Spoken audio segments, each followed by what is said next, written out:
प्रेम से बोलिए भगवान बृहस्पति देव की जय। आज बृहस्पतिवार के दिन आप बृहस्पति देव की बड़ी ही दुर्लभ कथा सुनेंगे। इस कथा को सुनने से भक्तों की सभी मनोकामनाएं भगवान बृहस्पति देव की कृपा से पूर्ण हो जाती हैं। तो आइए बड़े ही श्रद्धा भाव से इस कथा को सुनते हैं। प्राचीन समय की बात है। भारतवर्ष में एक राजा राज्य किया करता था।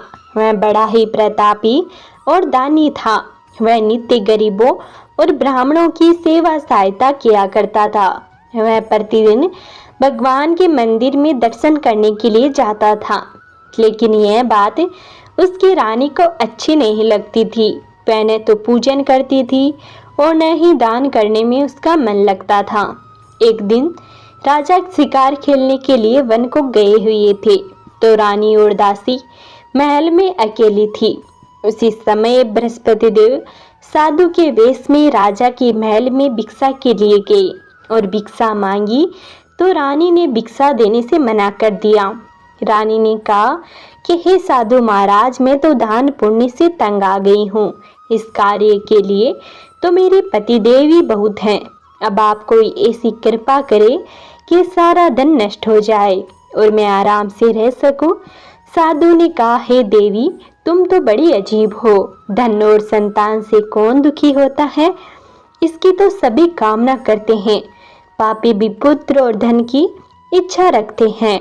अगर तुम्हारे पास अधिक धन है तो भूखे मनुष्य को भोजन करवाओ, प्याऊ लगवाओ, ब्राह्मणों को दान दो, कुआं, तालाब, बावड़ी, बाग बगीचे आदि का निर्माण कराओ, मंदिर, पाठशाला, धर्मशाला बनवाकर दान दो, निर्धनों की कुंवारी कन्याओं का विवाह कराओ, साथ ही यज्ञ आदि कर्म करो, अपने धन को शुभ कार्यों में खर्च करो।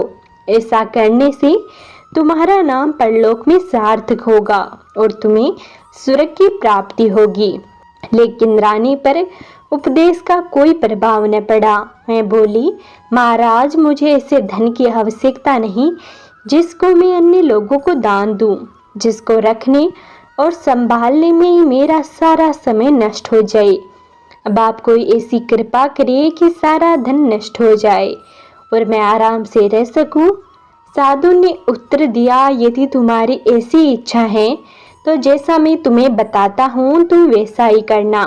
बृहस्पतिवार को घर को गोबर से लिपना, अपने केसों को पीली मिट्टी से धोना, राजा से कहना वह बृहस्पतिवार को हजामत बनवाए, भोजन में मांस मदिरा खाना और कपड़े धोबी के यहाँ धुलने डालना। ऐसा करने से 7 बृहस्पतिवार में ही आपका सारा धन नष्ट हो जाएगा। इतना कहकर वह साधु महाराज वहां से अंतर्ध्यान हो गए। इसके बाद रानी ने वही किया जो साधु ने बताया था। 3 बृहस्पतिवार बीते थे कि उसकी समस्त धन संपत्ति नष्ट हो गई। भोजन के लिए राजा रानी तरसने लगे। तब एक दिन राजा ने रानी से कहा कि तुम यहाँ पर रहो, मैं दूसरे देश में चाकरी के लिए चला जाऊं, क्योंकि यहाँ पर मुझे सभी मनुष्य जानते हैं, इसलिए कोई कार्य भी नहीं कर सकता। देश चोरी परदेश भीख बराबर है।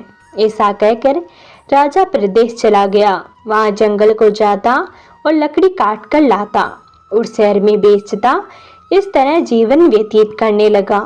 इधर राजा के बिना रानी और दासी दुखी रहने लगी। किसी दिन भोजन मिलता और किसी दिन जल पीकर ही रह जाती। एक समय जब रानी और दासियों को 7 दिन तक बिना भोजन के रहना पड़ा, तो रानी ने अपनी दासी से कहा, हे दासी, पास ही के नगर में मेरी बहन रहती है, वह बड़ी धनवान है, तो उसके पास जा और 5 सेर बेजर मांग कर ले आ, ताकि कुछ समय के लिए थोड़ा बहुत गुजर बसर हो जाए। दासी रानी की बहन के पास गई। उस दिन बृहस्पतिवार था। रानी की बहन उस समय बृहस्पतिवार की कथा सुन रही थी। दासी ने रानी की बहन को अपनी रानी का संदेश दिया, लेकिन रानी की बहन ने कोई उत्तर नहीं दिया। जब दासी को रानी की बहन से कोई उत्तर नहीं मिला तो वह बड़ी दुखी हुई। उसे बड़ा क्रोध भी आया। दासी ने वापस आकर अपनी रानी को सारी बातें बता दी। यह सुनकर रानी ने कहा, जब बुरे दिन आता है तब कोई सहारा नहीं बनता है। अच्छे बुरे का पता विपत्ति में ही लगता है। जो ईश्वर की इच्छा होगी वही होगा। यह सब हमारे भाग्य का दोष है। यह सब कहकर रानी ने अपने भाग्य को कोसा। उधर रानी की बहन ने सोचा कि मेरी बहन की दासी आई थी, लेकिन मैं उससे नहीं बोली, इससे वह बड़ी दुखी हुई होगी। कथा सुनकर और पूजन समाप्त कर रानी की बहन अपने बहन के घर गई और कहने लगी, हे बहन, मैं बृहस्पतिवार का व्रत कर रही थी। तुम्हारी दासी गई थी, लेकिन जब तक कथा होती है तब तक न तो उठते हैं और न ही बोलते हैं, इसलिए मैं नहीं बोली। कहो दासी क्यों गई थी? रानी बोली, बहन, हमारे घर अनाज नहीं था। ऐसा कहते कहते रानी की आंखें भर आई। उसने दासियों समेत 7 दिन तक भूखा रहने की बात भी अपनी बहन को बता दी। इसलिए मैंने दासी को तुम्हारे पास 5 सेर भेजल लेने के लिए भेजा था। रानी की बहन बोली, बहन देखो, बृहस्पति देव सबकी मनोकामना पूर्ण करते हैं। देखो, शायद तुम्हारे घर में अनाज रखा हो। पहले तो रानी को विश्वास नहीं हुआ, परंतु बहन के आग्रह करने पर उसने दासी को अंदर भेजा। दासी घर के अंदर गई तो वहां पर उसे एक घड़ा पेजर से भरा मिल गया। उसे बड़ी हैरानी हुई। उसने बाहर आकर रानी को बताया। दासी रानी से कहने लगी, हे रानी साहिबा, जब हमको भोजन नहीं मिलता है तो हम व्रत ही तो करते हैं, इसलिए क्यों न इनसे व्रत और कथा की विधि पूछ ली जाए। हम भी व्रत किया करेंगे। दासी के कहने पर रानी ने अपनी बहन से बृहस्पति व्रत के बारे में पूछा। उसकी बहन ने बताया, बृहस्पतिवार के व्रत में चने की दाल, गुड़ और मुनंखा से विष्णु भगवान का केले की वृक्ष की जड़ में पूजन करो तथा दीपक जलाओ और कथा सुने। उस दिन एक ही समय भोजन करें। भोजन में पीले खाद्य पदार्थ का सेवन जरूर करें। इससे गुरु भगवान प्रसन्न होते हैं, अन्न, पुत्र और धन का वरदान देते हैं, साथ ही सभी मनोकामनाएं पूर्ण करते हैं। व्रत और पूजन की विधि बताकर रानी की बहन अपने घर लौट आई। रानी और दासी दोनों ने निश्चय किया कि बृहस्पति देव भगवान का पूजन जरूर करेंगे। 7 रोज बाद जब बृहस्पतिवार आया तो उन्होंने व्रत रखा। गुड़साल में जाकर चना और गुड़ बीन लाई तथा उसकी दाल से केले की जड़ तथा विष्णु भगवान का पूजन किया। अब पीला भोजन कहाँ से लाए? दोनों बड़ी दुखी हुई, परंतु उन्होंने व्रत किया था, इसलिए बृहस्पति देव भगवान प्रसन्न थे। एक साधारण व्यक्ति के रूप में 2 थालों में पीला भोजन लेकर आए और दासी को देकर बोले, हे दासी, यह भोजन तुम्हारे और तुम्हारी रानी के लिए है, इसे तुम दोनों ग्रहण करना। दासी भोजन पाकर बहुत ही प्रसन्न हुई। उसने रानी से कहा, चलो रानी जी भोजन कर लो। परंतु रानी को भोजन आने के बारे में कुछ भी पता नहीं था, इसलिए उसने कहा कि जा तू ही भोजन करे, क्योंकि तू व्यर्थ में हमारी हंसी उड़ाती है। तब दासी ने कहा कि एक व्यक्ति भोजन दे गया है।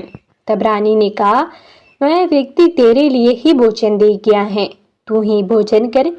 तब दासी ने कहा, वह व्यक्ति हम दोनों के लिए 2 थालों में सुंदर पीला भोजन दे गया है, इसलिए मैं और आप दोनों ही साथ साथ भोजन करेंगे। यह सुनकर रानी बड़ी ही प्रसन्न हुई और दोनों ने गुरु भगवान को नमस्कार कर भोजन किया। उसके बाद से वे प्रत्येक बृहस्पतिवार को गुरु भगवान का व्रत और पूजन करने लगी। बृहस्पति भगवान की कृपा से उनके पास धन हो गया, लेकिन रानी फिर पहले की तरह आलस्य करने लगी। तब दासी बोली, देखो रानी, तुम पहले भी इस प्रकार आलस्य करती थी। तुम्हें धन रखने में कष्ट होता था, इस कारण सभी धन नष्ट हो गया।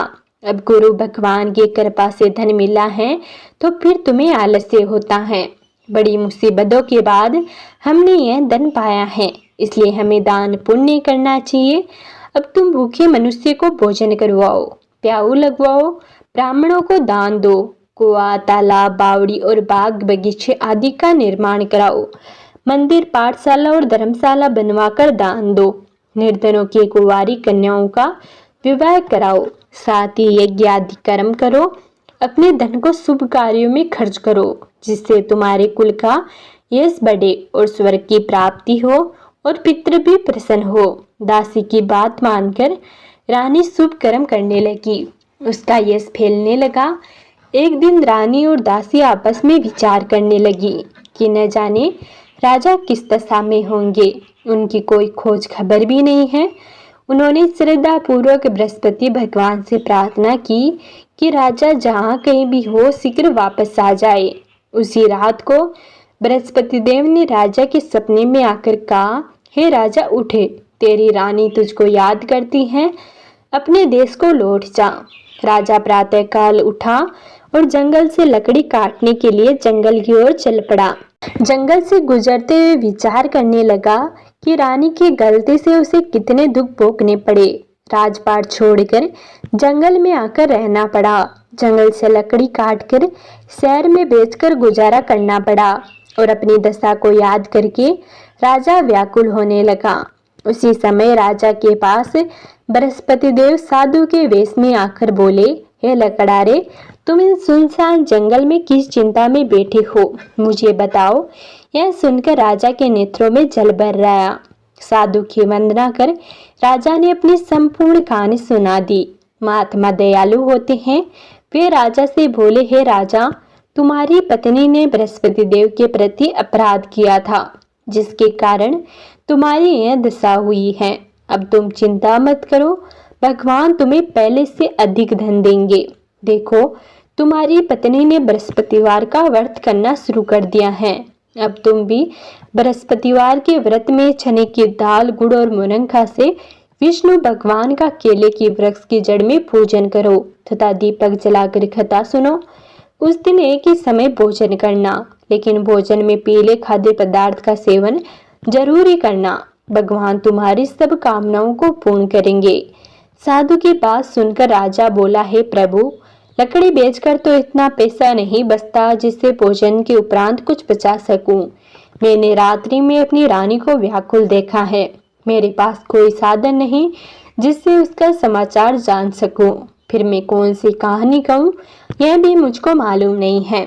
साधु ने कहा, हे राजा, मन में बृहस्पति भगवान के पूजन व्रत का निश्चय करो। वे स्वयं तुम्हारे लिए कोई राह बना देंगे। बृहस्पतिवार के दिन तुम रोजाना की तरह लकड़ियां लेकर शहर में जाना। तुम्हें रोज से 2 गुना धन मिलेगा, जिससे तुम भली भांति भोजन कर लोगे तथा बृहस्पति देव की पूजा का सामान भी आ जाएगा। इतना कहकर वह साधु महाराज वहां से अंतर्ध्यान हो गए। धीरे धीरे समय व्यतीत होने पर फिर वही बृहस्पतिवार का दिन आया। लकड़ारा जंगल से लकड़ी काटकर किसी शहर में बेचने गया। उसे उस दिन और दिन से अधिक पैसा मिला। राजा ने चना गुड़ आदि लाकर गुरुवार का व्रत किया। उस दिन से उसके सभी क्लेश दूर हुए। परंतु जब दोबारा गुरुवार का दिन आया तो बृहस्पतिवार का व्रत करना भूल गया। इस कारण बृहस्पति भगवान नाराज हो गए। उस दिन उस नगर के राजा ने विशाल यज्ञ का आयोजन किया तथा शहर में यह घोषणा करा दी कि कोई भी मनुष्य अपने घर में भोजन न बनावे, न ही आग जलावे। सारी जनता मेरे यहाँ ही भोजन करने के लिए आएगी। इस आज्ञा को जो कोई नहीं मानेगा उसे फांसी की सजा दी जाएगी। इस तरह की घोषणा संपूर्ण नगर में करवा दी गई। राजा की आज्ञा पाकर शहर के सभी लोग भोजन करने गए, लेकिन लकड़ारा कुछ देरी से पहुंचा, इसलिए राजा उसको अपने साथ अपने घर ले गया और ले जाकर भोजन करा ही रहा था कि रानी की दृष्टि उस खूंटी पर पड़ी जिस पर उसका हार लटका हुआ था। वह हार वहां पर दिखाई नहीं दिया। रानी ने निश्चय किया कि मेरा हार इस मनुष्य ने चुरा लिया है। उसी समय सिपाहियों को बुलाकर लकड़ारे को कारागार में डलवा दिया गया। जब लकड़ारा कारागार में पड़ गया और बहुत दुखी होकर विचार करने लगा कि न जाने कौन से पूर्व जन्म के कर्म से मुझे यह दुख प्राप्त हुआ है, और उसी साधु को याद करने लगा जो कि जंगल में मिला था। उसी समय तत्काल बृहस्पति देव साधु के रूप में प्रकट हुए और उसकी दशा को देखकर कहने लगे, अरे मूर्ख, तूने बृहस्पति देव की कथा नहीं करी, इस कारण तुझे यह दुख प्राप्त हुआ है। अब तू चिंता मत कर। बृहस्पतिवार के दिन कारागार के दरवाजे पर 4 पैसे पड़े मिलेंगे। उनसे तू बृहस्पति देव की पूजा करना, तेरे सभी कष्ट दूर हो जाएंगे। बृहस्पतिवार के दिन लकड़हारे को 4 पैसे पड़े मिले। लकड़हारे ने कथा कही। उसी रात्रि को बृहस्पति देव ने उस नगर के राजा को सपने में आकर कहा, हे राजा, तूने जिस आदमी को कारागार में बंद कर दिया है वह निर्दोष है, वह राजा है, उसे छोड़ देना। रानी का हार उसी कुटी पर लटका है, अगर तूने ऐसा नहीं किया तो मैं तेरे राज्य को नष्ट कर दूंगा। रात्रि के सपने को देखकर राजा प्रातःकाल उठा और खूंटी पर हार देखकर लकड़हारे को बुलाकर क्षमा मांगी तथा लकड़हारे को योग्य सुंदर वस्त्र आभूषण देकर विदा कर दिया। बृहस्पति देव की आज्ञा अनुसार लकड़हारा अपने नगर को चल दिया। राजा जब अपने नगर के निकट पहुंचा तो उसे बड़ा आश्चर्य हुआ। नगर में पहले से अधिक बाग, तालाब, कुएं तथा बहुत सी धर्मशाला, मंदिर आदि बन गए हैं। राजा ने पूछा, यह किसका बाग और धर्मशाला है? तब नगर के सब लोग कहने लगे, यह सब रानी और बांदी के हैं। तो राजा को बड़ा आश्चर्य हुआ और गुस्सा भी आया। जब रानी ने यह खबर सुनी कि राजा आ रहे हैं तो उन्होंने बांदी से कहा, हे दासी, देख राजा हमको कितनी बुरी हालत में छोड़ गए थे। हमारी ऐसी हालत देखकर वह लौट न जाए, इसलिए तू दरवाजे पर खड़ी हो जा। आज्ञा पाकर दासी दरवाजे पर खड़ी हो गई। राजा आए तो उन्हें अपने साथ ले आई। तब राजा ने क्रोध करके अपनी रानी से पूछा, यह धन तुम्हें कैसे प्राप्त हुआ? तब उन्होंने कहा, हमें यह सब धन बृहस्पति देव के इस व्रत के प्रभाव से प्राप्त हुआ है। राजा ने निश्चय किया कि 7 रोज बाद तो सभी बृहस्पति देव का पूजन करते हैं, परंतु मैं प्रतिदिन में 3 बार कहानी तथा रोज व्रत किया करूंगा। अब हर समय राजा के दुपट्टे में चने की दाल बंधी रहती और दिन में 3 बार कहानी कहता।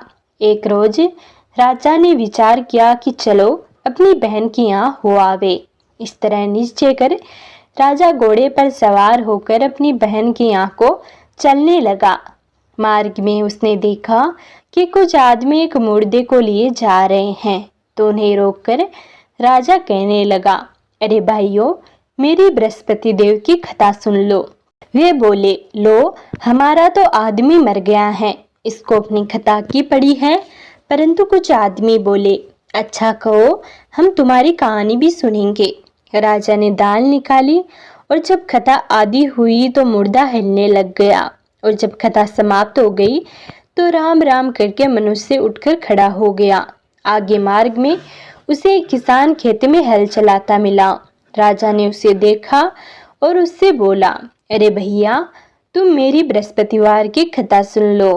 किसान बोला, जब तक मैं तेरी कथा सुनूंगा तब तक 4 हरिया जोत लूंगा, जा अपनी कथा किसी और को सुनाना।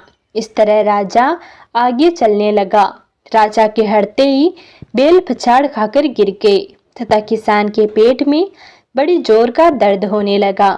उसी समय उसकी माँ रोटी लेकर आई। उसने जब यह देखा तो अपने पुत्र से सब हाल पूछा और बेटे ने सभी हाल कह दिया। तो बुढ़िया दौड़ी दौड़ी उस घुड़सवार के पास गई और कहने लगी, मैं तेरी कथा सुनूंगी, तू अपनी कथा मेरी खेत पर चलकर ही कहना। राजा ने बुढ़िया के खेत पर जाकर कथा कही, जिसके सुनते ही वह बैल उठकर खड़े हो गए तथा किसान के पेट का दर्द भी बंद हो गया। राजा अपनी बहन के घर पहुंचा। बहन ने भाई की खूब मेहमानी की। दूसरे रोज प्रातःकाल राजा जगा तो वह देखने लगा कि सब लोग भोजन कर रहे हैं। राजा ने अपनी बहन से कहा, ऐसा कोई मनुष्य है जिसने भोजन न किया हो? मेरी बृहस्पतिवार की कथा सुन ले। बहन बोली, हे भैया, यह देश ऐसा ही है, पहले यहाँ लोग भोजन करते हैं, बाद में अन्य काम करते हैं। अगर कोई पड़ोस में हो तो देख आऊं। वह ऐसा कहकर देखने चली गई, परंतु उससे कोई ऐसा व्यक्ति नहीं मिला जिसने भोजन न किया हो। अतः वह एक कुम्हार के घर गई जिसका लड़का बीमार था। उसे मालूम हुआ कि उसके यहाँ 3 रोज से किसी ने भोजन नहीं किया है। रानी ने अपने भाई की कथा सुनने के लिए कुमार से कहा। वह तैयार हो गया। राजा ने जाकर बृहस्पतिवार की कथा कही, जिसको सुनकर उसका लड़का ठीक हो गया। अब तो राजा की प्रशंसा होने लगी। एक रोज राजा ने अपनी बहन से कहा, हे बहन, हम अपने घर को जाएंगे, तू भी तैयार हो जा। राजा की बहन ने अपनी सास से कहा। सास ने कहा, हाँ चली जा, परंतु अपने लड़कों को मत लेकर जाना, क्योंकि तेरे भाई की कोई औलाद नहीं है। बहन ने अपने भाई से कहा, हे भैया, मैं तो जाऊंगी पर कोई बालक नहीं जाएगा। राजा बोला, जब कोई बालक नहीं चलेगा तब तू ही क्या करेगी। बड़े दुखी मन से राजा अपने नगर को लौट आया।